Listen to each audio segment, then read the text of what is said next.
നമസ്കാരം. എൻ്റെ പേര് റിനു പി ബാബു. ഇന്ന് നമ്മൾ പ്രൈമോറയുടെ ടോട്ടൽ സിലബസ് ഡിസ്കസ് ചെയ്യാണ്. ടോട്ടൽ സിലബസ് എന്ന് പറഞ്ഞു കഴിഞ്ഞാൽ 5-6 മോഡ്യൂളായിട്ട് ഓരോ ലെസൺസ് ആയിട്ട് ഡിവൈഡ് ചെയ്താണ് പറയുന്നത്. നമ്മൾ പ്രൈമോറയുടെ ഷെഡ്യൂള് 40 മണിക്കൂറിൽ ആയിട്ട് ഡിവൈഡ് ചെയ്തിട്ടാണ് പറയുന്നത്. അത് ഞാൻ പ്രൈമോറയുടെ ഷെഡ്യൂൾ ആയിട്ട് തന്നെ കാണിച്ചിട്ടുണ്ട്. അപ്പോൾ പ്രൈമോറയുടെ ടോട്ടൽ സിലബസ് നമ്മൾ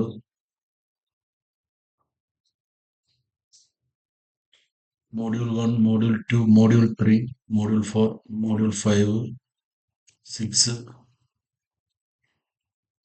7, 8 അങ്ങനെ 8 മോഡ്യൂളായിട്ടാണ് നമ്മളിത് ചെയ്തിരിക്കുന്നത്.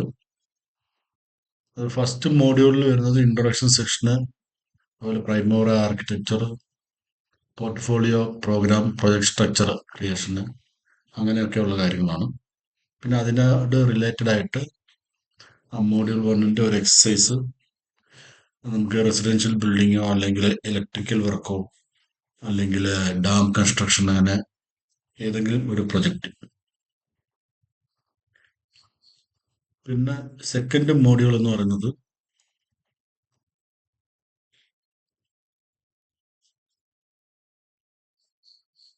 സെക്കൻഡ് മോഡ്യൂളിൽ നമ്മൾ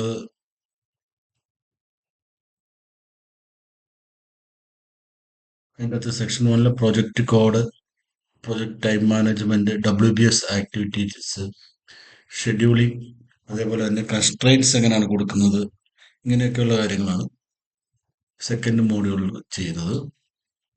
തേർഡ് മോഡ്യൂള് റിസോഴ്സ് മാനേജ്മെന്റ്, പിന്നെ അതിൻ്റെ ഒരു exercise. Fourth module cost management, risk management. Module 5 project monitoring and control, അതേപോലെ ഷെഡ്യൂൾ കമ്പാരിസൺ.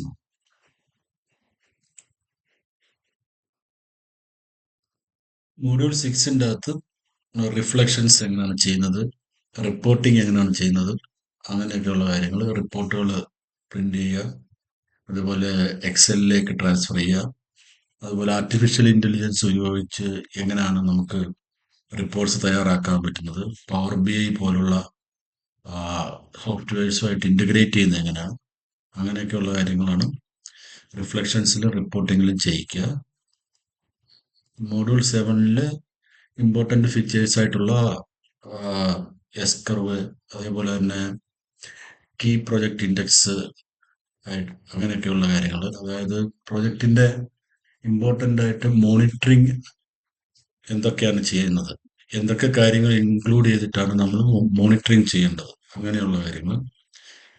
മോഡ്യൂൾ 8 ഒരു റിയൽ ടൈം പ്രോജക്റ്റിന്റെ ഫുൾ ഷെഡ്യൂള് ഈ പറഞ്ഞ മോഡ്യൂൾ 7 വരെ നമ്മൾ പഠിച്ച കാര്യങ്ങളെല്ലാം ഉപയോഗിച്ചിട്ട് നമ്മൾ ചെയ്യുകയാണ് ചെയ്യുന്നത്. ഇനി അതിൻ്റെ അകത്ത് ഓരോ മോഡ്യൂളിലുള്ള ഐറ്റംസ് ഒന്ന് പറഞ്ഞുതരാം. മോഡ്യൂൾ 1 സെക്ഷൻ 1 എന്ന് പറയുന്നത് പോർട്ട്ഫോളിയോ പ്രോഗ്രാം, അതുപോലെ പ്രൊജക്ട് മാനേജ്മെന്റിൻ്റെയൊക്കെയുള്ള ഇൻട്രൊഡക്ഷന്, നോർമലായിട്ടുള്ള പ്ലാനിങ് ടെക്നിക്സ്, അതേപോലെ തന്നെ എന്തൊക്കെ പ്ലാനിങ്ങിന് വേണ്ട സ്കിൽസ് എന്തൊക്കെയാണ്, അതുപോലെ ഒരു പ്രൊജക്റ്റിന്റെ ഫേസ് എന്താണ്, ലൈഫ് സൈക്കിൾ എന്താണ്, ഇങ്ങനെയൊക്കെയുള്ള വളരെ ബേസിക് ആയിട്ട് പ്രൊജക്ട് പ്ലാനിങ്ങിന്റെ ബേസിക്സ് പറഞ്ഞു കൊടുക്കുന്നതാണ്. അതേപോലെ അടുത്തതെന്ന് പറയുന്നത് നമ്മൾ PPM എന്താണ്, EPPM എന്താണ്, ക്ലൗഡ് എന്താണ്, പ്രൈമോറ P6 ഉപയോഗിച്ച് ഈ 3 രീതിയിൽ വർക്ക് ചെയ്യുമ്പോഴും ഉള്ള ഡിഫറൻസ് എന്താണെന്നുള്ളത്. അതേപോലെ പ്രൈമോറ എങ്ങനെയാണ് ഡാറ്റാബേസ് യൂസ് ചെയ്യുന്നത്, നമ്മൾ ഏത് രീതിയിലാണ് ഹാൻഡിൽ ചെയ്യേണ്ടത്. എക്സൽ ഹാൻഡിൽ ചെയ്യുന്നതിന് ഒരു രീതിയുണ്ട്, അതേപോലെ ഓട്ടോകാഡിൽ നമ്മൾ ഡ്രോയിങ് ഹാൻഡിൽ ചെയ്യുന്ന രീതിയുണ്ട്. അതേപോലെ തന്നെയാണ് പ്രൈമോറയിൽ നമ്മളൊരു പ്രോജക്റ്റിന്റെ പ്ലാൻ തയ്യാറാക്കുന്നതിന്റെ രീതിയുണ്ട്. അപ്പോൾ ആ രീതികൾ, ആ ഡാറ്റാബേസിന്റെ ഓപ്ഷൻസ്, അങ്ങനെയുള്ള കാര്യങ്ങൾ ആണ് സെക്ഷൻ 2 പറയുന്നത്. സെക്ഷൻ 3യിൽ EPS, എന്റർപ്രൈസ് പ്രൊജക്ട് സ്ട്രക്ചർ, അതുപോലെ ഓർഗനൈസേഷണൽ ബ്രേക്ക് ഡൗൺ സ്ട്രക്ചർ, പിന്നെ യൂസർ അഡ്മിനിസ്ട്രേഷൻ. അതായത് ബേസിക് ആയിട്ട് നമ്മൾ ഒരു പ്രോജക്റ്റ് ചെയ്യുന്നതിന് മുമ്പ് തന്നെ എന്തൊക്കെ സെറ്റിങ്സ് നമ്മൾ, ബേസ് സെറ്റിങ്സ് എന്തൊക്കെ ചെയ്യണം പ്രൈമ ആറായിൽ, അതേപോലെ തന്നെ യൂസർ പ്രിഫറൻസ്, അങ്ങനെയൊക്കെയുള്ള പ്രൊജക്ട് ഡേറ്റ് എങ്ങനെയാണ് സെറ്റ് ചെയ്തത്, ഇങ്ങനെയൊക്കെയുള്ള കാര്യങ്ങൾ ഉൾക്കൊള്ളിക്കുന്നതാണ് സെക്ഷൻ 3. സെക്ഷൻ 4 എന്ന് പറയുന്നത് ഇത്രയും കാര്യങ്ങൾ ഉൾക്കൊള്ളിച്ചുകൊണ്ട്, ഈ 1, 2, 3 സെക്ഷൻസ് ഉൾക്കൊള്ളിച്ചുകൊണ്ട് ഒരു ചെറിയൊരു റിയൽ ടൈം പ്രോജക്റ്റ് ചെയ്യാം. അതിൽ ഒരു പോർട്ട്ഫോളിയോ ഉണ്ടാക്കി, ഒരു പ്രൊജക്റ്റ് പ്രോഗ്രാം ഉണ്ടാക്കി, അതിൽ റെസ്പോൺസിബിൾ മാനേജേഴ്സിനെ അസൈൻ ചെയ്യുന്നതാണ് അതിൽ വരിക. അടുത്തത് മോഡ്യൂൾ 2ൽ section 4 project code, calendar, global calendar, project calendar, resource calendar, ഇങ്ങനെ calendars, different type of calendars section 4.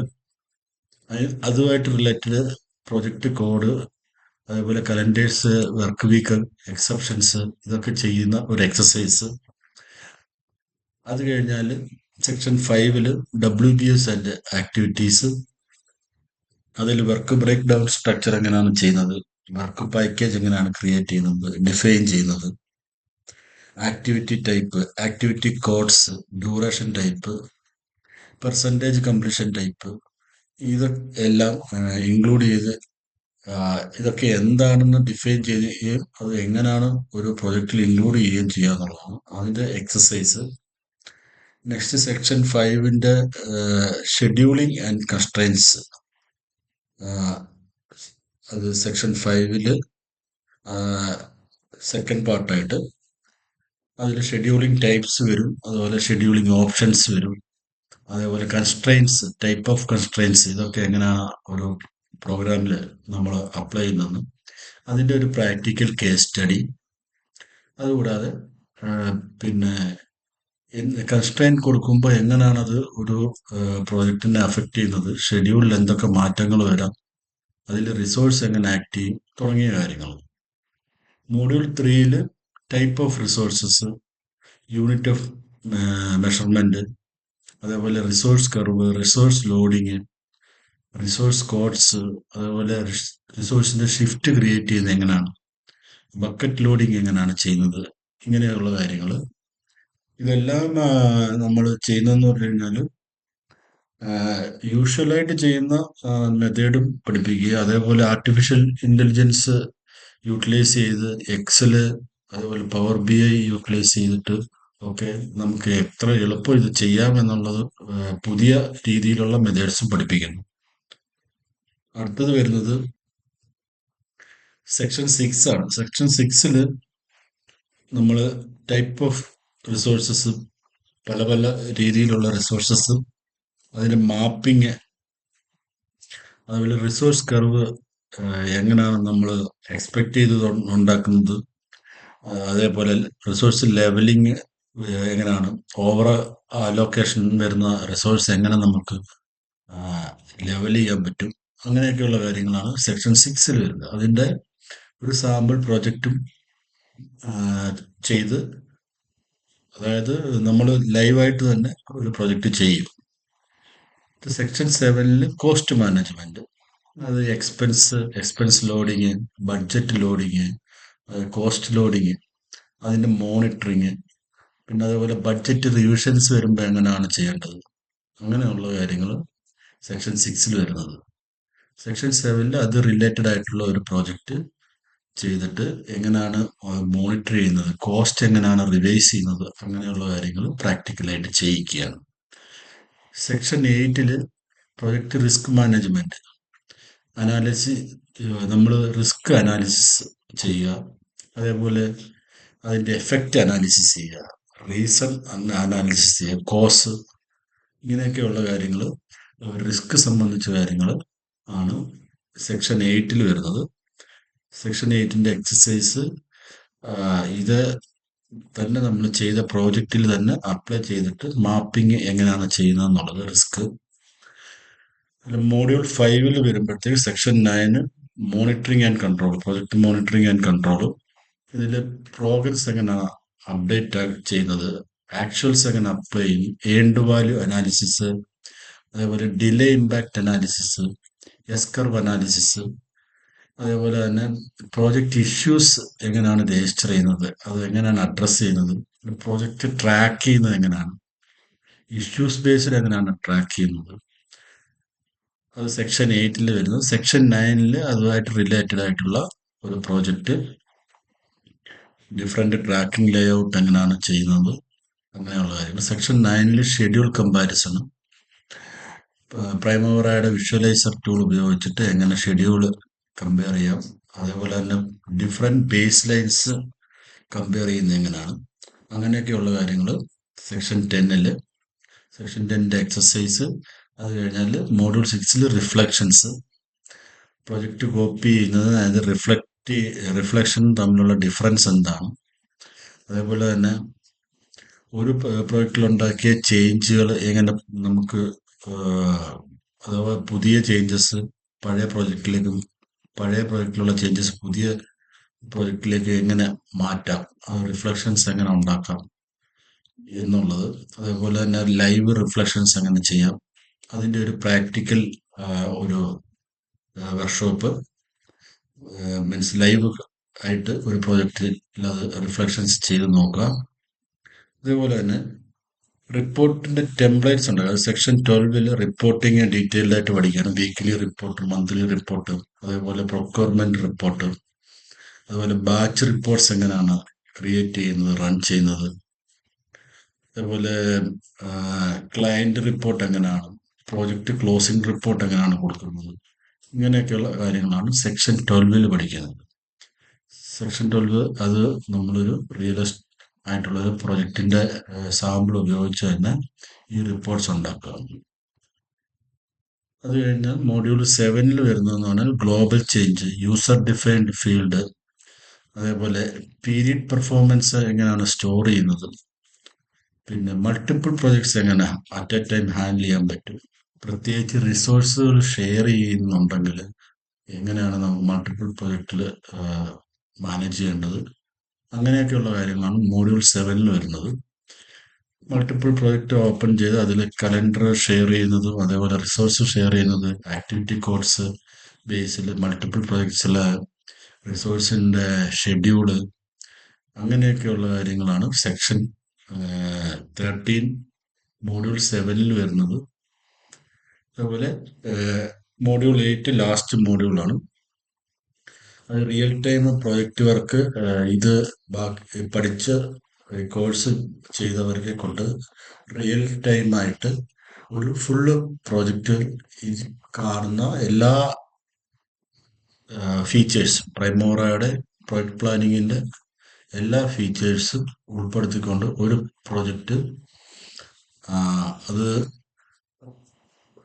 സമയമുണ്ടെങ്കിൽ ഒന്നോ രണ്ടോ പ്രോജക്റ്റ് ചെയ്യിക്കും, അല്ലെങ്കിൽ ഒരു പ്രോജക്റ്റ് ഒന്ന് കൊമേഴ്ഷ്യൽ ബിൽഡിങ്, അല്ലെങ്കിൽ റെസിഡൻഷ്യൽ വില്ല, അല്ലെങ്കിൽ അപ്പാർട്ട്മെന്റ്, അല്ലെങ്കിൽ ബ്രിഡ്ജ്, അല്ലെങ്കിൽ പവർ പ്ലാന്റിന്റെ കൺസ്ട്രക്ഷന്, അതുപോലെ ഡാം കൺസ്ട്രക്ഷന്, അങ്ങനെ ഏത് ടൈപ്പ് ഓഫ് പ്രോജക്റ്റ് ആണെങ്കിലും ആ ഒരു പ്രോജക്റ്റ് ഫുള്ളായിട്ട് പ്ലാനിങ് നടത്തി കോസ്റ്റ് ലോഡ് ചെയ്ത് അതിന്റെ റിപ്പോർട്ട്സ് ഉണ്ടാക്കി അതിന്റെ ബേസ് ലൈൻസ് ഉണ്ടാക്കി പ്രോജക്റ്റ് ക്ലോസ് ചെയ്യുന്നിടം വരെയുള്ള കാര്യങ്ങൾ ഒരു റിയൽ ടൈം പ്രൊജക്റ്റ് വർക്കായിട്ട് ചെയ്യിക്കും. ഇനി ഇത് നമ്മുടെ 2 ഡേ വർക്ക്ഷോപ്പിന്റെ ഷെഡ്യൂളാണ്. 2 ഡേ വർക്ക്ഷോപ്പിൽ നമ്മൾ ഡേ 1 അതായത് ഫുള്ള് ഷെഡ്യൂളിനെ നമ്മൾ 2 ദിവസത്തെ ഡയറക്റ്റ് വർക്ക്ഷോപ്പായിട്ട് ചുരുക്കുകയാണ് ചെയ്യുന്നത്. അപ്പൊ അതിന്റെ ഷെഡ്യൂളാണിത്. അതിൽ ഡേ 1 ഷെഡ്യൂളാണ് ഈ കാണുന്നത്. അതേപോലെ ഡേ 2 ഷെഡ്യൂള് ആണ് ഈ കാണുന്നത്. ഡേ 2 ഇതേപോലെ തന്നെ നമ്മൾ ആ ഡീറ്റെയിൽഡ് ആയിട്ട് ഒരു പ്രോജക്റ്റ് ചെയ്യിച്ച് ടോട്ടൽ വർക്ക് കുട്ടികൾക്ക് കോൺഫിഡൻ്റ് ആകുന്ന രീതിയിൽ, കോൺഫിഡൻ്റ് ആയിട്ട് അവർക്ക് തന്നെ ചെയ്യാവുന്ന രീതിയിലേക്ക് മാറ്റുകയാണ് ചെയ്യുന്നത്. അതായത് പ്രൈമോറയുടെ എല്ലാ ഭാഗവും റിയലിസ്റ്റിക് പ്രോജക്ട്സിൽ യൂസ് ചെയ്യുന്ന ഓൾമോസ്റ്റ് എല്ലാ ഭാഗവും കവർ ചെയ്യുന്ന രീതിയിലാണ് നമ്മുടെ വർക്ക്ഷോപ്പ് അറേഞ്ച് ചെയ്തിരിക്കുന്നത്. ഇതില് പല ഭാഗങ്ങളും നമ്മൾ വീഡിയോസ് ആയിട്ട് ചാനലിലുണ്ട്. ചെറിയ ചെറിയ പാർട്ടുകളായിട്ട് ഡിവൈഡ് ചെയ്ത് വീഡിയോസ് ഉണ്ട്. ചില വീഡിയോസ് സബ്സ്ക്രൈബ് ചെയ്ത ആളുകൾക്ക് മാത്രമേ കാണാൻ സാധിക്കത്തുള്ളൂ. സബ്സ്ക്രൈബ് ചെയ്ത് കഴിഞ്ഞാൽ എല്ലാ വീഡിയോസും കാണാൻ സാധിക്കുന്നതാണ്. വർക്ക്ഷോപ്പ് ബുക്ക് ചെയ്യണമെങ്കിൽ നിങ്ങൾക്ക് ഞങ്ങളെ കോൺടാക്ട് ചെയ്യാവുന്നതാണ്. അതേപോലെ ഞങ്ങളെ കോൺടാക്ട് ചെയ്യേണ്ട ഫോൺ നമ്പർ 8606810678, ഈ നമ്പറിലോ അല്ലെങ്കിൽ 6282662747 ഈ നമ്പറിലോ കോൺടാക്ട് ചെയ്യാവുന്നതാണ്. കോളേജുകളിൽ ബുക്ക് ചെയ്യാൻ നിങ്ങൾക്ക് 1 മന്ത് മുമ്പേ ഞങ്ങളെ കോൺടാക്ട് ചെയ്യാവുന്നതാണ്. 2 ഡേയ്സ് വർക്ക്ഷോപ്പ് കോളേജ് ബേസ് ചെയ്തിട്ട് നമ്മൾ ചെയ്ത് കൊടുക്കുന്നുണ്ട്. അപ്പം ആവശ്യമുള്ളവർക്ക് അത് ബുക്ക് ചെയ്യാം. മറ്റു വീഡിയോസ് പ്രൈമോറ റിലേറ്റഡ് കാണാൻ വേണ്ടി ഈ ചാനൽ സബ്സ്ക്രൈബ് ചെയ്താൽ മതി. Thank you.